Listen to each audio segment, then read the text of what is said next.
semuanya, selamat datang di Deep Dive kita. Laporan bulanan Bank Mandiri alias BMRI untuk November 2025 baru aja keluar. Dan jujur, ini langsung bikin geger pasar. Angkanya itu loh, bikin kita semua garuk-garuk kepala.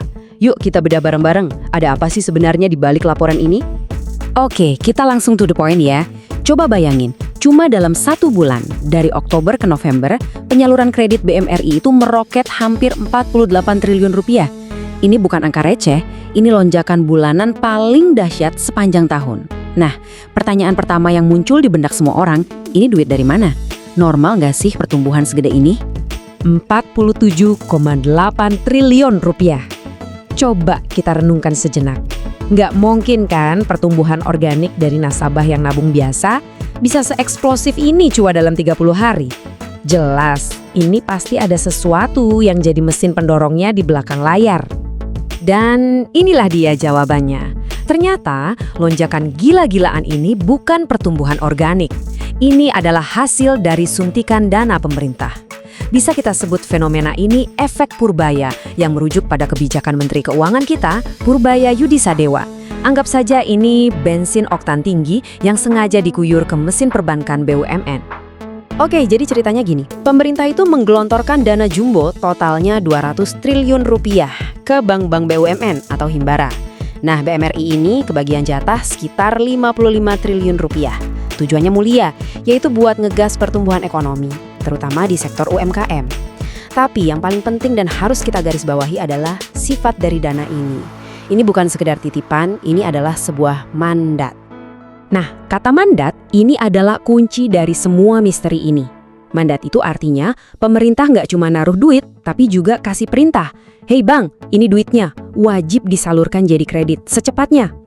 Jadi, bank ini kayak kerja paksa buat nyalurin kredit, yang otomatis bikin rasio pinjaman terhadap simpanannya meroket. Beda banget sama dana dari kita-kita yang nabung secara alami. Dan disinilah kita sampai pada analogi utama kita. Suntikan dana mandat ini ibaratnya kayak steroid buat binaragawan. Otot kreditnya memang langsung jadi gede banget, cepet, kelihatan kekar, dan fenomenal. Tapi ya itu, kita semua tahu kan, pertumbuhan instan pakai steroid itu seringkali datang dengan efek samping, yang dalam kasus ini bikin napas jadi sesak.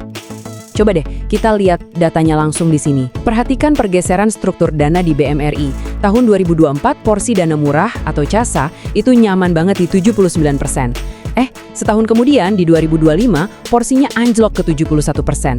Sebaliknya, dana mahal atau deposito justru bengkak dari 21% jadi 29%. Ini bukan pergeseran biasa, ini pergeseran struktural yang signifikan dan terus terang cukup berisiko. Oke, biar gampang bayanginnya gini. CSA atau giro dan tabungan itu ibarat oksigen bagi bank. Itu dana murah dari kita-kita nasabah. Nah, kalau deposito, itu anggap aja bank lagi ngutang jangka pendek yang bunganya lebih mahal.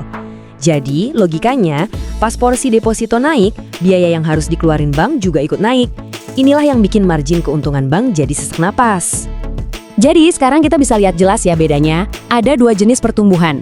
Yang pertama pertumbuhan organik yang tenaganya dari CSA. Ini kayak kita bangun otot pakai protein, prosesnya alami, sehat, dan hasilnya kuat berkelanjutan. Nah, yang kedua, pertumbuhan dari suntikan dana mandat. Ini kayak pakai steroid, hasilnya instan, besar, tapi penuh resiko dan nggak bisa diandelin terus-menerus. Tentu saja, laporan kayak gini langsung bikin pasar kebelah jadi 2 kubu. Ada kubu bull yang super optimis dan ada kubu bear yang super skeptis. Nah, memahami argumen dari kedua sisi ini penting banget buat kita sebagai investor biar bisa ambil keputusan yang cerdas. Yuk, kita dengarkan debat panas mereka. Oke, saya ambil posisi sebagai tim bull. Begini cara pandangnya. Lupakan sejenak soal perbandingan laba tahunan. Fokus ke momentumnya. Laba bersih 5,3 triliun rupiah di bulan November itu sinyal kuat bahwa mesin BMRI udah panas dan siap tancap gas. Pasar cepat atau lambat bakal sadar dan valuasinya bisa kena re-rating. Artinya, pasar akan menilai harga sahamnya layak buat naik lebih tinggi. Ini buktinya. Lihat aja grafiknya. Rata-rata laba bulanan sampai Oktober itu cuma sekitar 4 triliun. Bulan Juni malah sempat nyungsep ke 3,1 triliun. Terus, tiba-tiba di November, boom! Angkanya lompat ke 5,3 triliun. Ini bukan cuma perbaikan biasa, ini namanya outperformance yang masif. Ini adalah titik baliknya. Dan bukan cuma itu, ada senjata rahasianya lagi. CKPN reversal. Jadi di bulan November itu, laba BMRI dapat dorongan bonus setengah triliun rupiah. Gampangnya, bank merasa kualitas kreditnya membaik, jadi cadangan kerugian yang dulu disiapkan sekarang bisa dicairkan lagi jadi laba. Ini sinyal kepercayaan diri yang sangat kuat dari manajemen. Tunggu dulu, saya di sini sebagai tim bear yang lebih hati-hati. Laba 5,3 triliun itu memang manis kelihatannya, tapi ini manis karena sugar high alias dorongan gula dari dana pemerintah. Ini bukan pertumbuhan yang ditenagai oleh protein murni dari tabungan masyarakat.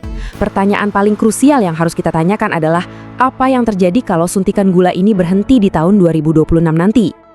Ini dia data-data yang bikin kubu bear nggak bisa tidur nyenyak.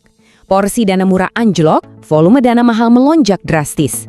Biaya dana atau cost of fund, yaitu harga yang harus dibayar bank buat dananya, sempat meledak sampai 41,55% di bulan Juli. Dan yang paling mengkhawatirkan, manajemen udah kasih sinyal bakal minta top up dana lagi dari pemerintah. Ini menciptakan resiko baru, ketergantungan. Baik, perdebatan yang sangat menarik dari kedua sisi. Sekarang, mari kita coba tarik benang merahnya. Pada akhirnya, yang paling penting buat investor cerdas itu bukan cuma lihat jumlah labanya, tapi dari mana kualitas laba itu berasal. Coba kita buat simulasi sederhana untuk akhir tahun. Oke, coba kita hitung-hitungan kasar ya. Sampai November, laba udah kekumpul sekitar 44,1 triliun. Kalau kita asumsikan bulan Desember performanya minimal sama kuatnya sama November, katakanlah dapat 5 triliun lagi, maka total laba setahun penuh 2025 bakal mendarat di angka 49,1 triliun. Nah, dibandingin laba tahun 2024 yang sekitar 55 triliun, artinya ada estimasi penurunan sekitar 10%. Nah, disinilah konteks jadi raja. Penurunan 10% mungkin kedengarannya negatif. Tapi, coba kita ingat-ingat lagi suasana di pertengahan tahun. Waktu itu pasar panik. Banyak yang prediksi laba BMRI bakal anjlok sampai 15% atau bahkan 20%. Jadi, kalau hasil akhirnya cuma turun 10%, ini sebenarnya adalah sebuah cerita pemulihan yang solid dan sukses melampaui ekspektasi pesimis pasar.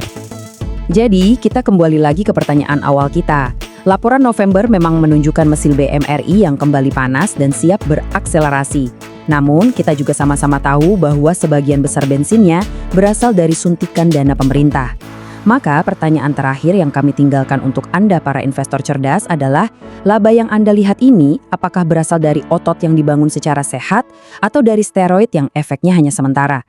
Jawabannya akan menentukan pandangan Anda terhadap BMRI ke depan.